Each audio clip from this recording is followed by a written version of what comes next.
রান্নাবাটির পক্ষ থেকে সকল দর্শক বন্ধুদের স্বাগত জানিয়ে শুরু করছি আজকের রেসিপি। আজকে বানিয়ে ফেলেছি মুসুর ডাল দিয়ে রুই মাছের মাথার একটা দারুণ স্বাদের রেসিপি। প্রথমে 100 গ্রাম মতো মুসুর ডাল নিয়ে নিয়েছি।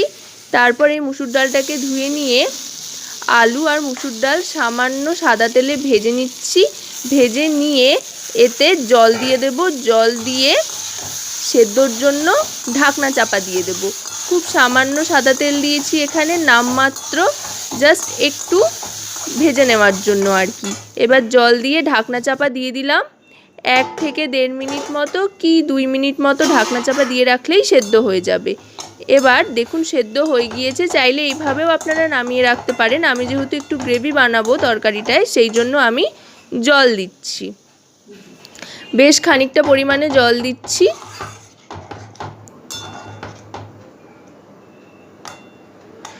আলু ডাল সমস্তটাই খুব ভালো করে সেদ্ধ হয়ে গিয়েছে। এবার আরেকটু জল মিশিয়ে আবার একটু মিশিয়ে নেব। সম্পূর্ণটা মিশিয়ে নিয়ে এটাকে নামিয়ে রাখবো। এবার আরেকটা কড়াইয়ের মধ্যে নিয়ে নেব সাদা তেল। 2 থেকে 3 টেবিল চামচ মতো সাদা তেল নিয়ে তাতে 1 টিস্পুন কালো জিরে আর একটা শুকনো লঙ্কা ফোড়ন দিয়ে নিয়েছি। এবার দিয়ে দেব পেঁয়াজ। পেঁয়াজটা আমি কুচি করে কেটে রেখেছি। একটা গোটা পেঁয়াজ কেটে রেখেছি, সেটা দিয়ে দিলাম ভাজার জন্য। পেঁয়াজটা গোল্ডেন ব্রাউন কালার করে ভাজতে হবে 1 থেকে 1.5 মিনিট পর্যন্ত। পেঁয়াজটা ভাজতে ভাজতে কয়েকটা চেরা কাঁচা লঙ্কা দিয়ে দেব। আমি 3টে চেরা কাঁচা লঙ্কা দিলাম। আপনারা আপনাদের পছন্দ মতো এটা কম বেশি করতে পারেন। এবার দিয়ে দেব টমেটো। একটা টমেটো এরকম টুকরো করে কেটে দিয়ে দিলাম। এবার দিয়ে দিচ্ছি আদা বাটা আর রসুন বাটা। এটাও 1 টিস্পুন মতো দিয়ে দিলাম।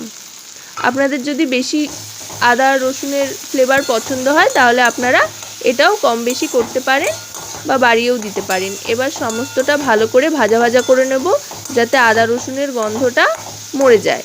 কাঁচা গন্ধটা চলে যাওয়া পর্যন্ত ভেজে নিলাম। এবার এতে বিভিন্ন গুঁড়ো মশলা মেশাবো। প্রথমেই দিয়ে দিচ্ছি হলুদ গুঁড়ো 1 টিস্পুন। এবার দেব রোস্টেড ধনে আর জিরে গুঁড়ো, এটাও 1 টিস্পুন দিয়ে দিলাম।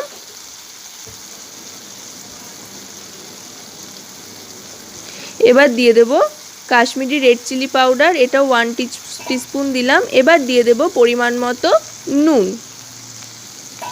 আবার সমস্তটা ভালো করে মিশিয়ে নেব। এবার সামান্য জল দিয়ে দিচ্ছি যাতে মশলাটা পুড়ে না যায়। মশলাটা আরও কিছুক্ষণ কষিয়ে নিতে হবে তেল ছাড়া পর্যন্ত।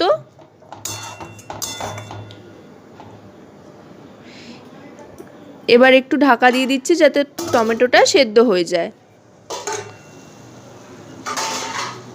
1-1.5 মিনিট মতো ঢাকা দিয়ে আবার ফিরে আসলাম। দেখুন টমেটোটা কিন্তু সেদ্ধ হয়ে গিয়েছে।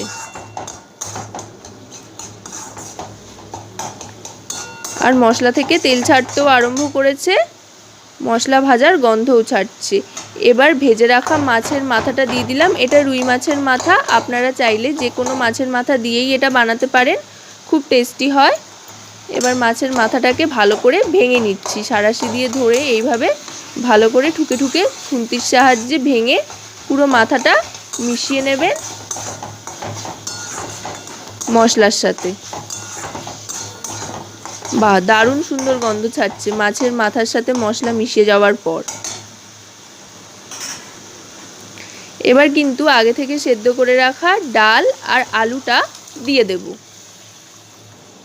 ওই যে আমি বলেছিলাম যে আমি যেহেতু একটু গ্রেভি করব, সেই জন্য সেদ্ধ করা আলু আর ডালে আমি জল মিশিয়েছি। যদি আপনারা ঝরঝরে তরকারি বানাতে চান তাহলে আপনারা জল মেশাবেন না, সেইভাবেও খেতে কিন্তু ভালো লাগবে। অনেকটা মুড়ি ঘন্টের মতো খেতে লাগবে, চালের পরিবর্তে ডাল। আর এটা যেহেতু একটু গ্রেভি হয়েছে, এটা ভাত দিয়ে মেখে খাওয়ার জন্য খুব ভালো। এবার এটাকে খানিকক্ষণ ফুটিয়ে নেব গ্যাসটা হাই ফ্লেমে দিয়ে। 1 থেকে 1.5 মিনিট মতো ভালো করে ফুটিয়ে নিতে হবে।